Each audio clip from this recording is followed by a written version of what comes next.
Hi, hello everybody. I'm Roet-Green. I'm an assistant professor at the Simon Business School. Let me tell you a bit about myself. So I arrived here in 2015, and I'm in my third year. And before that, I graduated from Tel Aviv University. I'm a mathematician. I have a PhD in math, and then I did a postdoc for 2 years in the University of Toronto. And from there, I arrived here to Simon.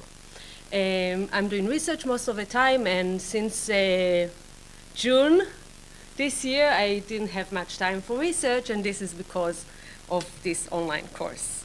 So what happened is that sometime in June, my dean came to me and asked me to teach this online course, and I was panicked, so I went to see Eric, and he helped me a lot, and of course, put me in his course, and Lisa too, of course, and yeah, let me tell you what happened since then. So this is my course. What I'm teaching is a business modeling, advanced business modeling class, which basically means that we're taking a business problem and we try to model it, try to build a mathematical model, and then see how we solve it, how we optimize, or other tools that we use to come up with the optimal solution.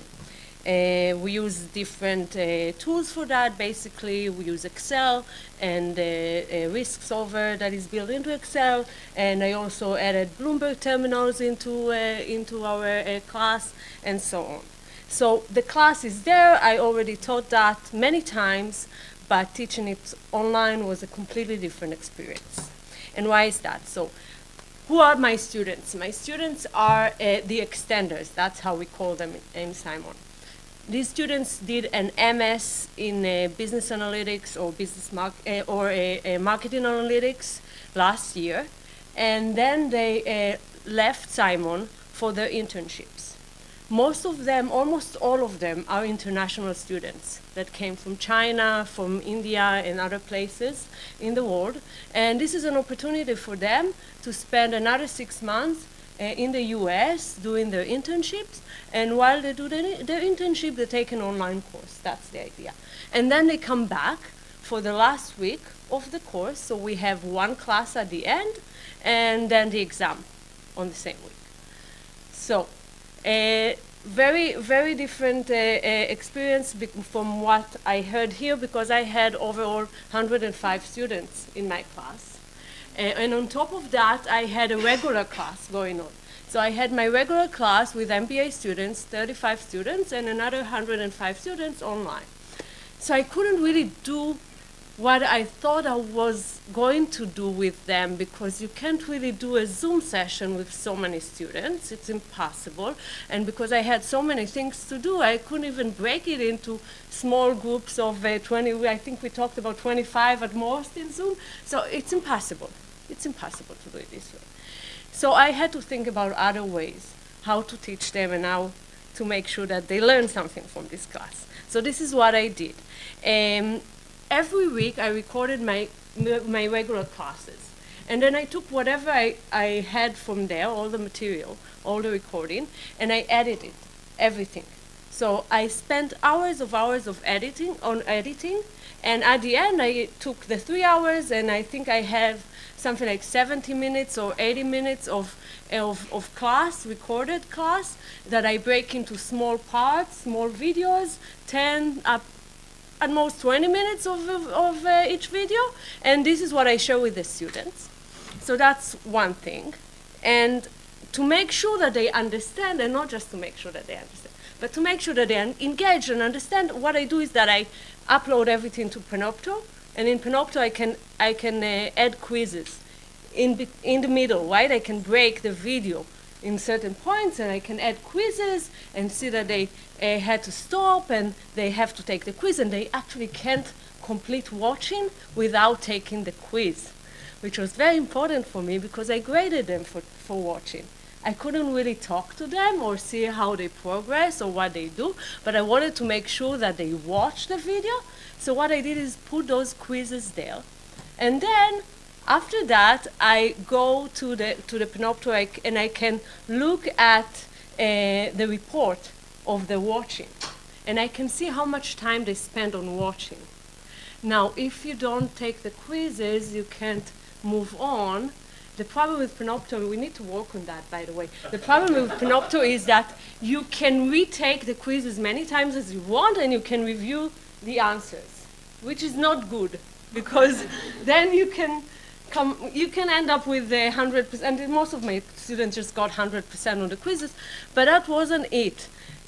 I wanted to see how much time they spend on watching, so I broke it this way with the quizzes, and then after the first or second time, when they got their grades for watching, and they realized they didn't get the maximum, they started to ask questions, and I explained, if you don't watch everything, you're stopped by those quizzes, you don't really get the full credit for watching.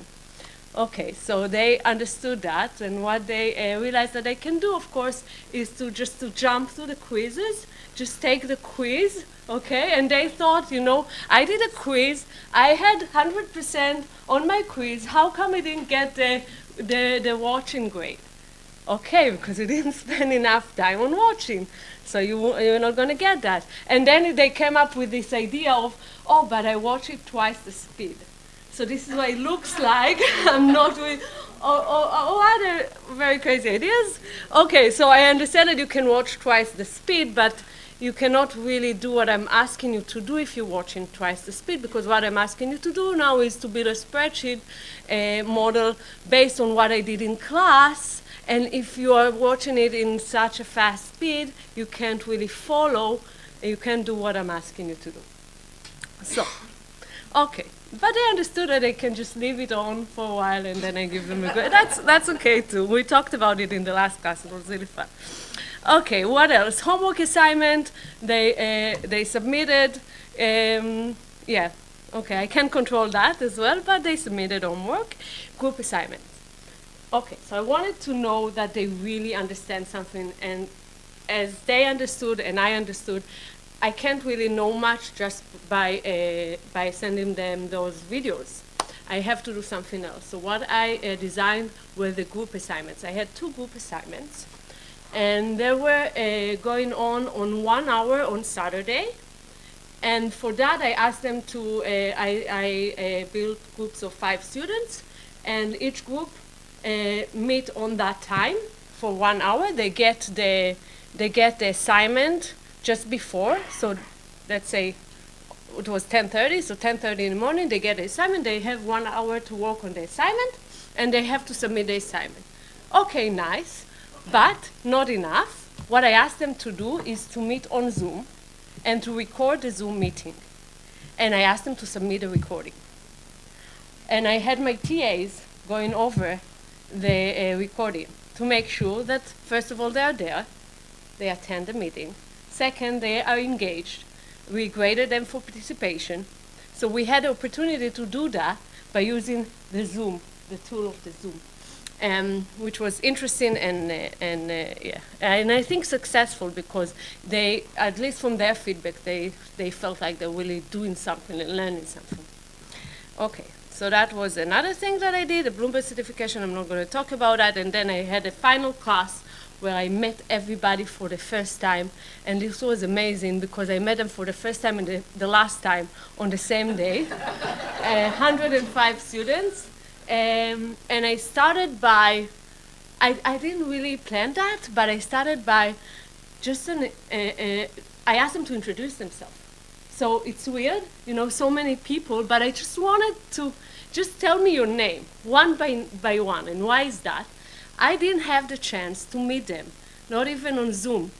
So I felt like I didn't have the chance to look them in the eye, even once. I wanted that feeling. I wanted that engagement. I wanted to get to know them a bit, even just for a second.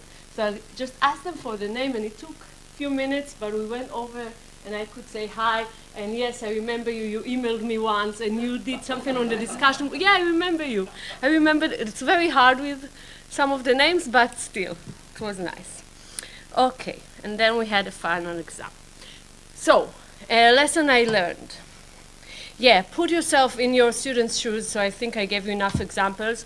The students have many ideas of how to go around and not do exactly what you expected them to do, and you have to think like them, but not just that.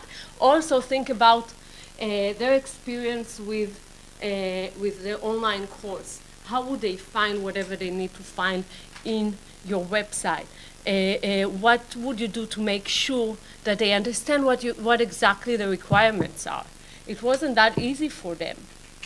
So I had to do it in many ways, not just to put everything there, but also to send an email and post another post on the website and the discussion board. And in every tool that I could use, I just sent them more and more and more information about the requirements and reminders and things like that, because otherwise they are all over the world. Some of them were in China. Actually, this was a big problem, because I told you about the group assignments, right? And I wanted them to meet. So I thought, okay, my students are all over the US. Some of them are in the West Coast, some of them are in the East Coast. I will do it on Saturday, 12 noon. Saturday at noon, which is great for students here because it's going to be 12 noon East time. Okay, great, but so it's 9 a.m. in the morning for West Coast, but what about my student in China? I didn't realize that it's midnight in China.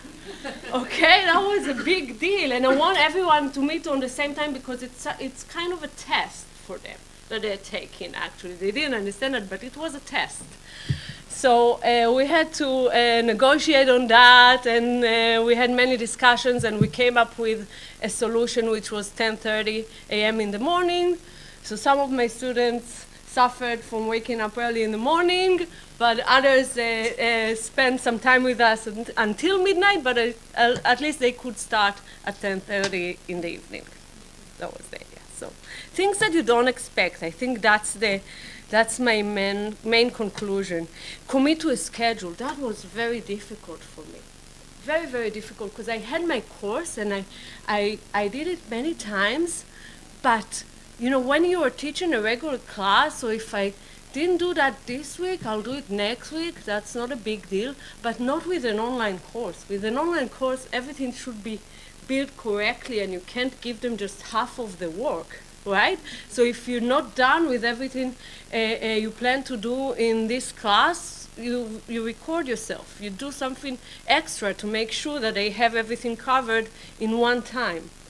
So it would make sense to them. Yeah, be ready all the time. It's always a race to put the things online on time.